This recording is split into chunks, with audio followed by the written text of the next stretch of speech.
আজকের টপিকস পুরুষ নির্যাতন।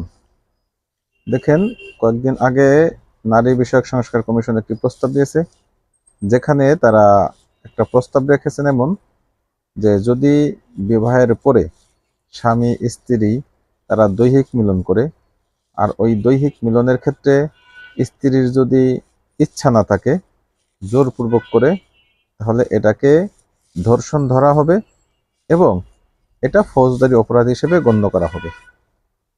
দেখেন, প্রত্যেকটা জায়গায় পুরুষ নির্যাতনের কতটা ভয়াবহতা।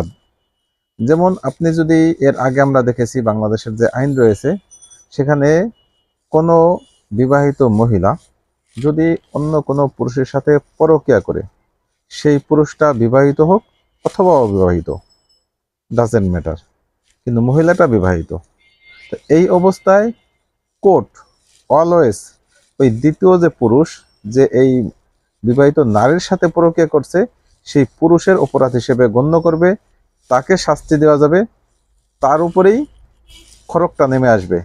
কিন্তু এই যে মহিলা যে পরকীয়া করলো, নিজের স্বামীকে ঠকালো, নিজের সন্তানদেরকে ধোঁকা দিল, নিজের বিবেককে ধোঁকা দিল, সর্বোপরি ইসলামের সাথে সে ধোঁকাবাজি করলো, নিজের ইজ্জত নষ্ট করলো, এই মহিলার কোনো বিচারের কোনো বিষয়ই রাখা হয়নি আমাদের আইনে। এতটাই একেবারে নখদন্তহীন মেয়েদের ক্ষেত্রে, আর পুরুষদের ক্ষেত্রে খুব শক্তিশালী আইন।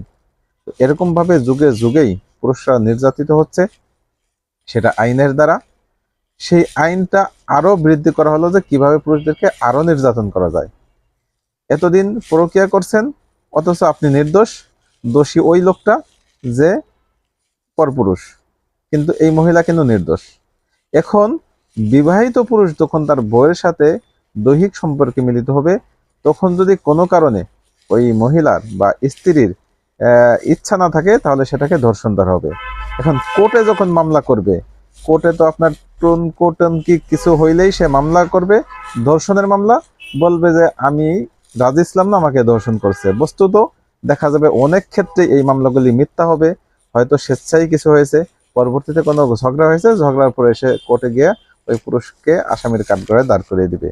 এই ধরনের অমূলক মামলা থেকে বিরত থাকতে হলে, মামলা কমাইতে হলে অবশ্যই এই ধরনের আবাজাবা শব্দ আমি বুঝে শুনে বলছি, আবাজাবা আইন, আবাজাবা প্রস্তাব এবং একেবারেই জ্ঞানহীন যে প্রস্তাব, এই প্রস্তাব বাতিল করতে হবে এবং এই কমিশনও দ্রুত বাতিল করতে হবে। যদি ভালো লাগে চ্যানেলটি সাবস্ক্রাইব করে সাথেই থাকুন। ধন্যবাদ।